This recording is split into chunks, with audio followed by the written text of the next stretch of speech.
جثه هامده قدامنا اهي. صلى على النبي الاول. انا لسه جاي من صلاه العصر اهو. جه زبون ميكانيكي قال له العربيه كسره شجره في الفتيس بتاع العربيه الميكروباص. قال هات شجره جديده. بدايتها كده قبل اي كلام في نصيحتين في الفيديو ده ويا ريت تركز فيهم وانت وشوقك بعد كده. لما تيجي تحل فتيس وتلاقي شجره مكسوره اوعى تغير شجره بس. اوعى تغير ايه؟ شجره بس. دي اسمها الشجره اهي. دي جديده الراجل اشتراها ب 1600 وشويه. وده دريك. لما تيجي تغير دايما شجره غير شجره ودريك مع بعض. اوعى تركب شجره جديده على دريك استعمال. التآكل في الدريك هنا شهرين بالظبط والشجره هتتكسر تاني وتقعد كل شويه تقول انا مغير شجره واثنين وثلاثه وعماله تتكسر. فدي النصيحه الاولانيه. يبقى لازم لما اجي اغير شجره اما الاقيها مكسوره اغير شجره وايه؟ ودريك. والصح ان اجيبهم جداد ما اجيبش استعمال. جميل كده؟ يا اما اكون واخدهم من فتيس انا حللهم بين ايدي نفس التآكل بتاعهم احلهم من فتيس كده اخدهم اروح اركبهم عندي. غير كده ما احلش. ما غيرش شجره ودريك. اجيب حشوه على بعضها يا اما فتيس على بعضه.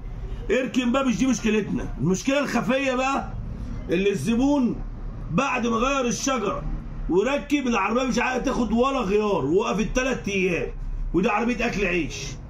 المشكله الثانيه صلي لي على النبي. ده اسمه عمود الاداره اللي بيركب عليه مجموعه التروس العلويه كلها. سيادتك ناوي تغير حشوه عمود اداره طويل بعد كده وهتغير لها عمود اداره؟ لو هتركب عمودك القديم نصيحه مني بقولها لك هتغرم 20 30 جنيه. تاخد عمود الاداره لو هتركبه بتاعك القديم وروح اكشف عليه عند الخراط شوف في رفه ولا لا.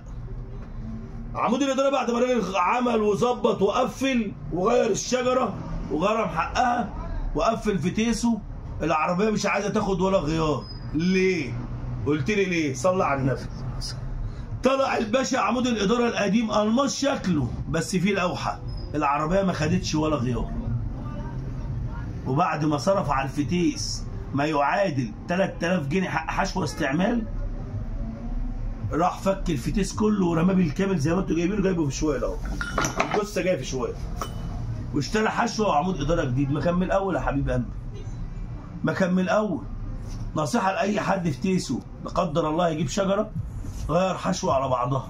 ولو مش هتغير عمود الاداره بتاعك روح اكشف على عمود الاداره عند الخراط. خلي الخراط هو اللي يديك البصمه عليه ويقول لك تمام شغال ولا مش شغال. اللهم بلغت اللهم فاشهد.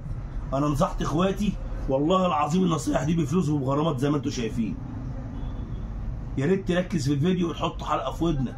احنا في الشتاء وايام تكسير الجلوبوكسات جايه بسبب الميه. ما تنساش تختم يومك بالصلاه على النبي وشكر الله سعيكم.